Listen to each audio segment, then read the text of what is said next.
Shalom saudara-saudara yang dikasihi oleh Tuhan. Apapun, bagaimanapun situasi dan kondisi saudara, ingatlah bahwa Tuhan yang kita percaya, Tuhan yang punya rencana atas kehidupan saudara. Oleh karena itu, mari kita kembali kepada Tuhan dan mau taat kepada pimpinannya. Salam jumpa dalam program Tuhan adalah Gembalaku. Setiap orang di dunia ini memiliki situasi dan kondisi yang berbeda-beda. Ada kalanya situasi dan kondisi itu terjadi karena di mana dia berada. Misalnya karena kelahirannya di dalam sebuah keluarga, atau dia tinggal di tengah-tengah bangsa tertentu, atau tinggal di dalam masyarakat tertentu. Kita tidak tahu ada berapa banyak orang di dalam dunia ini yang menyesali keberadaannya terkait dengan di mana dia berada. Sebagai orang percaya, dimanapun kita berada, Tuhan tidak pernah salah di dalam menempatkan kita. Dan dimanapun kita berada, kita semua berada di dalam rencana Tuhan. Dimanapun kita berada, Tuhan ada bersama-sama dengan kita. Dia adalah Allah Immanuel. Panggilan orang percaya dimanapun kita berada itu sama berharga, yaitu kita harus membangun kehidupan kita agar kita dapat menjadi kesaksian dan berkat Tuhan. Mari kita membaca Yeremia 29 ayat 1 sampai dengan 14. Beginilah bunyi surat yang dikirim oleh Nabi Yeremia dari Yerusalem kepada tua-tua di antara orang buangan, kepada imam-imam, kepada nabi-nabi dan kepada seluruh rakyat yang telah diangkut ke dalam pembuangan oleh Nebukadnezar dari Yerusalem ke Babel. Itu terjadi sesudah Raja Yehonia beserta ibu suri, pegawai-pegawai istana, pemuka-pemuka Yehuda dan Yerusalem, tukang dan pandai besi telah keluar dari Yerusalem. Surat itu dikirim dengan perantaran Elasa bin Safan dan Gemaria bin Hilkiah, yang diutus oleh Sedekia, Raja Yehuda ke Babel, kepada Nebukadnezar, Raja Babel. Bunyinya, beginilah firman Tuhan semesta alam, Allah Israel, kepada semua orang buangan yang diangkut ke dalam pembuangan dari Yerusalem ke Babel. Dirikanlah rumah untuk kamu diami. Buatlah kebun untuk kamu nikmati hasilnya. Ambillah istri untuk memperanakan anak laki-laki dan perempuan. Ambilkanlah istri bagi anakmu laki-laki dan carikanlah suami bagi anakmu perempuan, supaya mereka melahirkan anak laki-laki dan perempuan, agar di sana kamu bertambah banyak dan jangan berkurang. Usahakanlah kesejahteraan kota kemana kamu aku buang, dan berdoalah untuk kota itu kepada Tuhan, sebab kesejahteraannya adalah kesejahteraanmu. Sungguh beginilah firman Tuhan semesta alam, Allah Israel. Janganlah kamu diperdayakan oleh nabi-nabimu yang ada di tengah-tengahmu, dan oleh juru-juru tenungmu, dan janganlah kamu dengarkan mimpi-mimpi yang mereka mimpikan. Sebab mereka bernubuat palsu kepadamu demi namaku. Aku tidak mengutus mereka. Demikianlah firman Tuhan. Sebab beginilah firman Tuhan, apabila telah genap 70 tahun bagi Babel, barulah aku memperhatikan kamu. Aku akan menepati janjiku itu kepadamu dengan mengembalikan kamu ke tempat ini. Sebab aku ini mengetahui rancangan-rancangan apa yang ada padaku mengenai kamu. Demikianlah firman Tuhan, yaitu rancangan damai sejahtera dan bukan rancangan kecelakaan, untuk memberikan kepadamu hari depan yang penuh harapan. Dan apabila kamu berseru dan datang untuk berdoa kepadaku, maka aku akan mendengarkan kamu. Apabila kamu mencari aku, kamu akan menemukan aku. Apabila kamu menanyakan aku dengan segenap hati, aku akan memberi kamu menemukan aku. Demikian firman Tuhan. Dan aku akan memulihkan keadaanmu, dan akan mengumpulkan kamu dari antara segala bangsa, dan dari segala tempat kemana kamu telah kucerai beraikan. Demikianlah firman Tuhan. Dan aku akan mengembalikan kamu ke tempat yang dari mana aku telah membuang kamu. Saudara yang dikasihi oleh Tuhan, Nabi Yeremia tidak dapat menyampaikan firman Tuhan hanya dengan perkataan kepada bangsa Yehuda yang berada di pembuangan. Sebab lokasi Yeremia, dia berada di kota Yerusalem. Oleh karena itu, dia menulis surat dan mengirimnya kepada mereka yang berada di pembuangan untuk dibacakan firman Tuhan.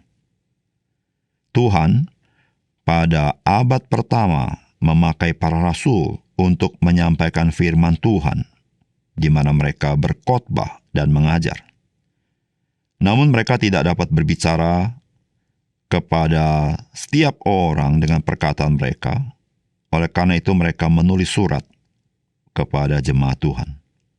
Demikian juga para rasul tidak dapat berbicara dengan kita dengan suara mereka. Oleh karena itu Tuhan menginspirasikan untuk mereka menuliskan kitab suci agar firman Tuhan dapat disampaikan kepada segala bangsa dan dari zaman ke zaman. Saudara, apakah pesan firman Tuhan bagi kita? Yang pertama, orang percaya adalah musafir di dalam dunia ini. Dan perjalanan kita di dalam dunia ini relatif panjang. Oleh karena itu, orang percaya harus membangun kehidupan yang baik di dalam dunia ini dan menjadi berkat bagi orang-orang di sekitar kita. Saudara, firman Tuhan berkata demikian, "Beginilah firman Tuhan semesta alam, Allah Israel kepada semua orang buangan yang diangkut ke dalam pembuangan dari Yerusalem ke Babel. Dirikanlah rumah untuk kamu diami, buatlah kebun untuk kamu nikmati hasilnya. Ambillah istri untuk memperanakan anak laki-laki dan perempuan. Ambilkanlah istri bagi anakmu lelaki dan carikanlah suami bagi anakmu perempuan, supaya mereka melahirkan anak laki-laki dan perempuan, agar di sana kamu bertambah banyak dan jangan berkurang. Usahakanlah kesejahteraan kota kemana kamu aku buang, dan berdoa untuk kota itu kepada Tuhan, sebab kesejahteraannya adalah kesejahteraanmu." Saudara, ketika kita memikirkan mengapa ada firman Tuhan seperti ini kepada orang-orang Yahudi yang terbuang di tanah pembuangan, itu karena mereka akan tinggal di sana cukup lama atau relatif lama, selama 70 tahun. Saudara, Tuhan tidak menghendaki mereka menunggu-nunggu saja sampai tiba waktunya mereka kembali ke tanah perjanjian. Jikalau mereka menunggu, mereka akan mengalami penurunan di dalam kehidupan mereka dan di dalam penghidupan mereka.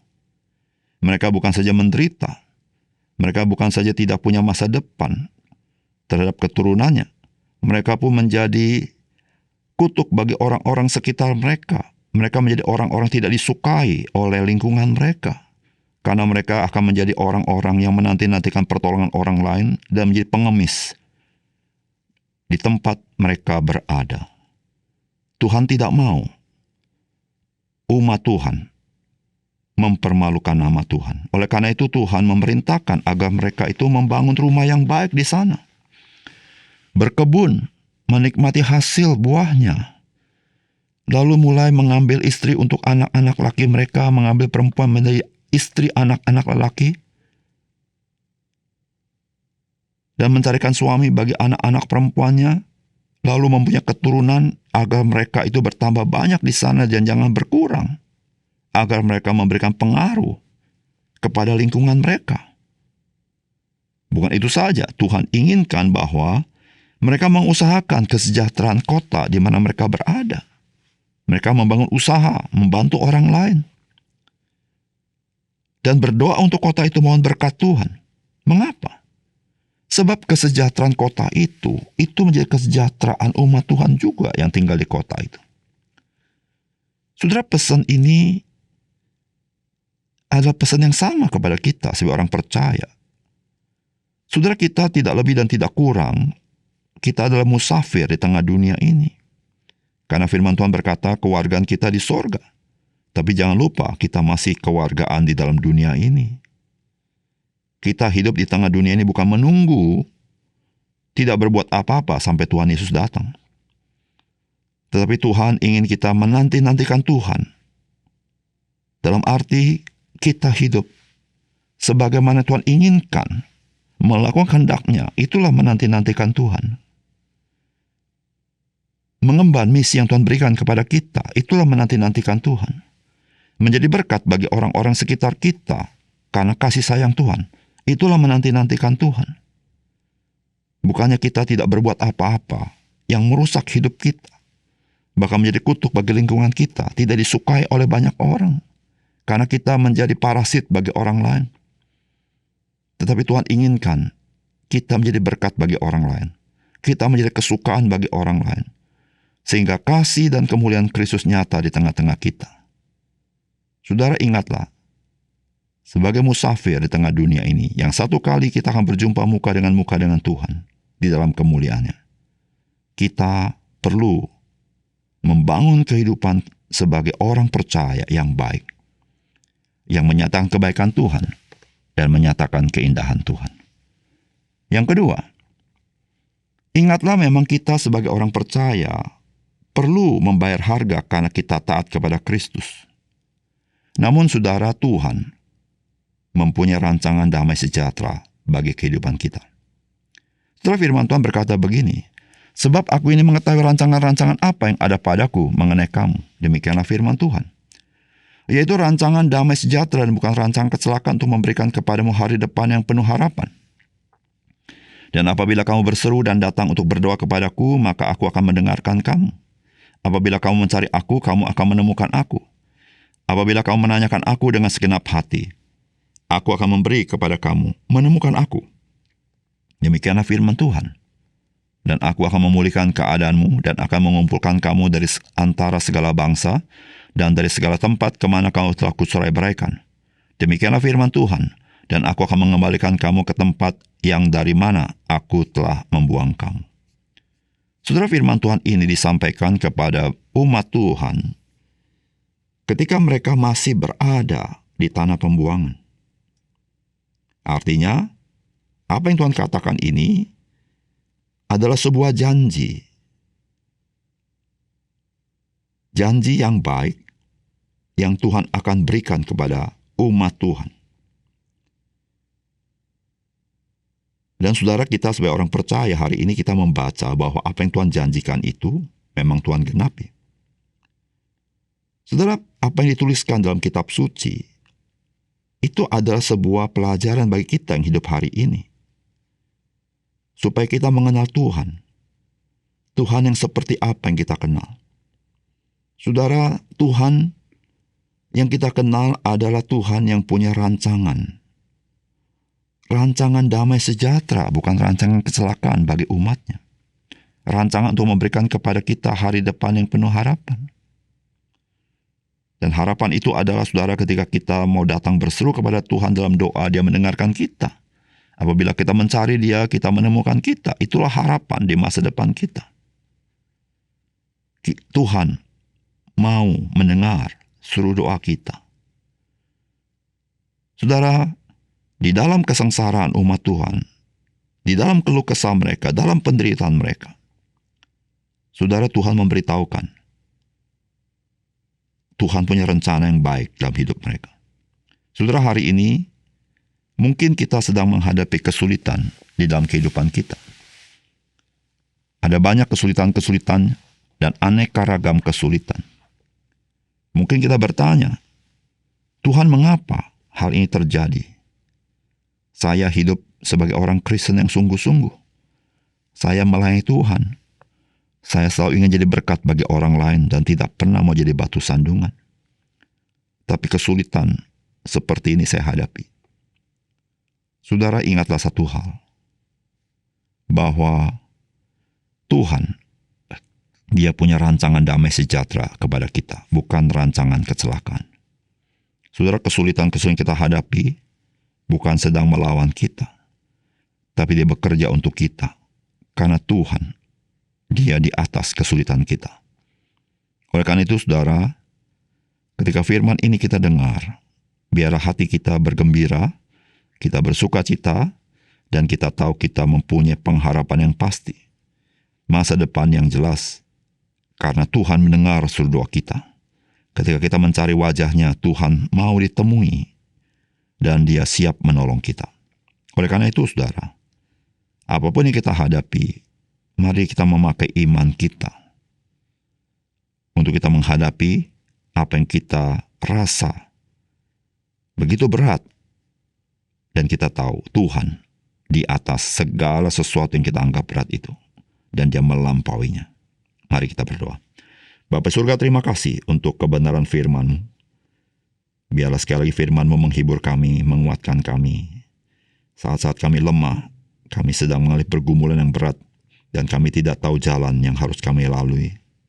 Kami bagaikan orang-orang yang berada di pembuangan. Tetapi ya Tuhan, terima kasih untuk janji firman-Mu yang indah.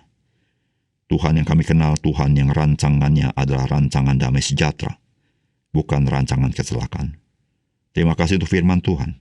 Dalam nama Tuhan Yesus kami berdoa. Amin.